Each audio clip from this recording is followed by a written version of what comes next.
That makes it a 16-0 lead for Cornell, with Blaine Bergey coming up for Princeton. It'll be another tough challenge. Julian Ramirez, the Cornell wrestler, and well, the theme for him is he's right on the cusp of the national picture.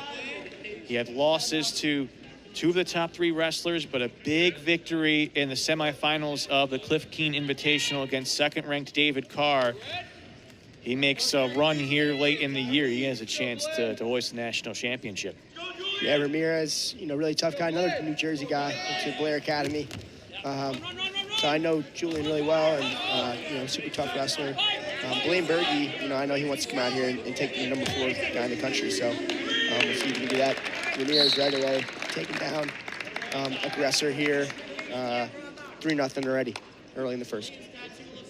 Ramirez back-to-back round of 12 appearances in the NCAA tournament after winning the EIWA championship at 165 last year, taking down Princeton alum and current assistant coach Quincy Monday. And again, this junior campaign, he's trying to reach that next level. He's definitely in the picture for an All-America, but where he's been at in terms of his competition against the 3 guys ahead of him, may have a chance to go deeper into this year than just All-America, as he leads 3-0. Momentary quad pod for Bergey, but see how strong Ramirez is. He's not allowing Bergey to get much more. Gets a sweep of the right leg. And now Bergey back to one knee. Yeah, nice front trip. Bergey up to his feet now. See if he can cut away and get his one, and he will. 3-1 here. Almost 30 seconds of routing time, and nice low single on the left side for Ramirez. Gonna be a scramble here. See who can win it. A quick re-attack by Ramirez. Bergey trying to roll through it, but controlled the hits. Might be coming here, and it will indeed be 3 points for Julian Ramirez. Yeah, wrestled through that scramble really well, and did a good job not letting Bergey grab his ankles there in that scramble that they were in. So doing a really good job there. Still plenty of time in this first period. Bergey back to his feet. And he will break the grasp to earn his second point. So for Julian Ramirez, his only duels loss was to Keegan O'Toole, at the time a 1v2 matchup because of the victory over Carr for Ramirez. Just under a minute to go here in the first period. The Cliff Keen final against Isaac Olenek of Oklahoma State. He's looking for a third takedown. Desperately defending. It'll be a third 3-pointer for Ramirez, leading 9-2 now.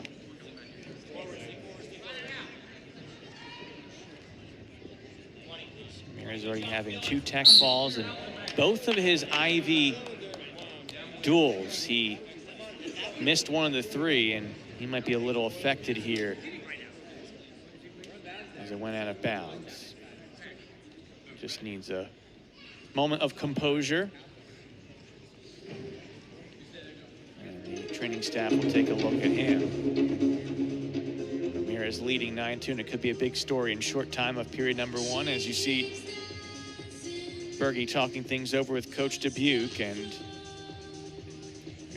check to make sure there's no bleeding of the nose for Julian Ramirez, a product of Miami, but as you mentioned, Pat, his high school competition at Blair Academy, where he was a 2-time prep national champion, after beginning his high school career at Tampa Jesuit, where he was a 2-time Florida State champion. And good to see him back ready to go. And he'll continue on top in short time here in the first. Do you think he tries to cut Bergey loose? Not with 16 seconds left. I would say that there's not enough real time to get a takedown to build time. So he's probably going to look for a turn here, and we'll see if he can get one. But Bergey doing a good job bailing out. It's short time here. we'll see if Blaine can get his one, but Ramirez did a good job with the ride out, racking up the riding time here. And make some noise. We're heading The into running the time second. close to a minute and a half after 3 first period takedowns for Julian Ramirez. Ramirez will begin on top, and we had a strong finish to the first period. I'm going to try to get some swipes here to begin period number 2. Again, pins in both of his Ivy League, or pins in the first 2 duels, but tech falls in each of his 2 Ivy competitions. As Bergey gets the escape, it's 9-3. Blaine Bergey, a 2-time state champion from Georgia, 4-4 in duels competition this season. He had a key tech fall and a 1-point team victory against Ryder, which earned Joe Dubuque his first duels victory as the head coach of his Princeton wrestling program, and got the Ivy Mac championship back on the Princeton side in the Mercer County duel. Another takedown for Ramirez puts him up 12-3. Yeah, wrestled through that position really well. Looked like Blaine had an opportunity to counterattack for a second, and somehow Julian Ramirez ended up on top. I'm not even exactly sure how that happened, but 1 minute. really interesting way to score, and just always looking for, for points. It's, the scoreboard says it all. Blaine doing a good job, trying to build his base, get up to his feet, but unable to capitalize on any of his attacks or re-attacks at this point in the match so far. Cornell trying to make it a perfect 5 of 5 so far in this duel meet. And again, they've dominated Ivy League foes, but their most impressive victory was when they defeated then number 2 Missouri 2016. Big reason why Fans, let's they're make some noise here. 8th ranked by Intermet as a team. Jacob Cardenas, who we'll see later, had a huge victory against Short time. Rocky Elam at 197 to clinch the victory. And this Cornell team showing they can just go at you at every weight class. And stop your Second feet. period comes to an end. Now it goes to the 3rd period. And Berkey down by 9. We'll see what his choice is. Looks like he'll start on top.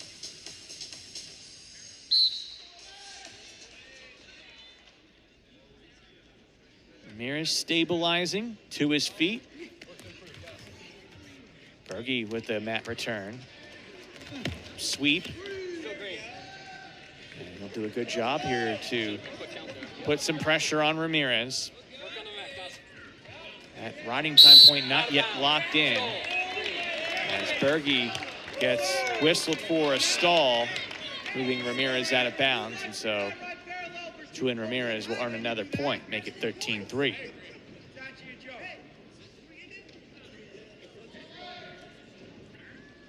Tough battle here for Princeton. It's their first of 2 this weekend.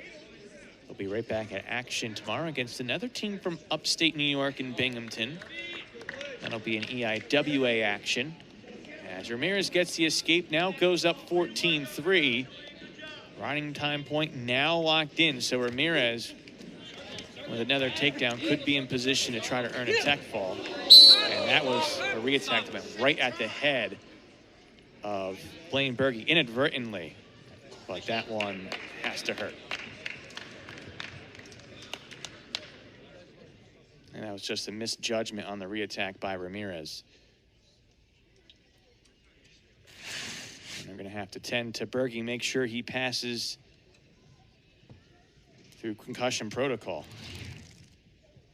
Yeah, just mistimed the down block a little bit and caught Ramirez coming in on a shot.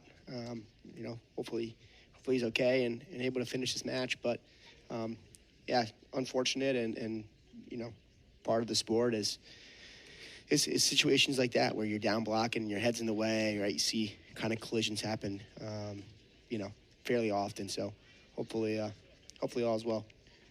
Going to take a look at the national polls by Intermet. As you see, Cornell ranked 8th. Again, a victory, but Missouri was number 2. They're 10, but the usual suspects at the top. Penn State #1, defending champs, the Standard. But Oklahoma State still undefeated. They've moved up to #2, and a lot of interesting teams in the top 10, obviously well represented among the Big 10 and Big 12. I think it's surprising to see Michigan at #9 after what they did to Iowa. I mean, they dominated Iowa up and down the lineup. I was very impressed with the way that they wrestled. And, yeah, I mean, this is, you know, they got guys, ranked guys, you know, at almost every weight class, these teams. So that's what it takes to put together a program to be in that top 10. It's really incredible. It's really tough. So any names that are on that list are pretty good teams. I would say that most of them are probably toss-ups in terms of, right, the way that lineups happen, right? Just because you're #9 doesn't mean you can't be #3, right? You see like Michigan and Iowa, for example, right? And so it's pretty cool, the dual meet season where you never really know what you're going to get, right? It's really whoever shows up that day and has a good day, right? It's a lot of fun. It's exciting. Anyone can win. As you see more on head coach Joe Dubuque, and again, 10 years as an assistant and associate head coach, later into those 10 years, and now the lead man, and continuing the standard that has been built up over the last decade and a half for this Princeton wrestling program, and great experience at IU as a 2-time national champion. And this is one of these meets so far that hasn't gone Princeton's way on the scoreboard, but the message is going to stay consistent. He wants Princeton to rep the shield on the singlet. He noted all the guys that came before these wrestlers and what they're going to mean to continue the success of the program. And as you see, good to see Blaine Bergey back on the mat. He's cleared to go, and he's going to continue to fight over the last 72 seconds of this match. He tries for an attack, and now we'll have a scramble against Julian Ramirez. Ramirez showing the strength, has yet to gain control, though, as Bergey deep on the leg. And it gets a bit dangerous towards that right leg. And so they'll head back to their feet at neutral position. Yeah, a little bit precarious there. I like that stalemate and potentially dangerous call. You don't want Just under a minute to go here in the third That was a period. quick attack on the restart after the injury timeout. Yeah, both guys got a little breather and a little reset there with the injury time, the concussion protocol time. So 30 seconds. I know they're going to finish this match strong and continue to try to score points. Bergey's going to try to make this last for the full 7 minutes, approaching short time in the third period. Ramirez goes deep on a shot. Short Again, time. if he gets a takedown and make it 17-3, but a riding time point has been locked in, so it stands unofficially at 15-3. And Bergey doing a great job lasting the full 7 minutes. It'll be a major decision as Julian Ramirez improves to 16-2. It's dropping Blaine Bergey to 13-8 on the season, but a solid job by Bergey, especially fighting through that injury as we approach the intermission for Cornell. 2 technical falls, a major decision, and 2 decisions to make it now a 20-0 lead over Princeton. We'll have more after this break from Jadwin Gym.